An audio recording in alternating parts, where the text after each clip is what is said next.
We are estimated to make 35,000 decisions every day, and that is what causes us to feel stressed, anxious, or fatigued. Now, this is a big issue, but thankfully, I'll share with you how you can solve this problem.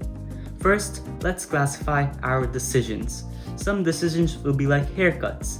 If I get a haircut, it doesn't last forever. It won't impact my life. This includes choosing breakfast, what shirt to wear, or what game to play. On the other hand, some decisions might be like tattoos and last your whole life. These might be moving to a new place or buying a house. So the fix to the decision trap is to cut down on the amount of haircut-like decisions you make. For example, instead of pondering upon which shirt to pick, just wear the same shirt every day.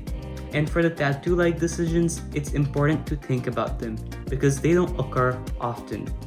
Think about it, you get more haircuts or more tattoos. So go and change your life and break free from decision fatigue.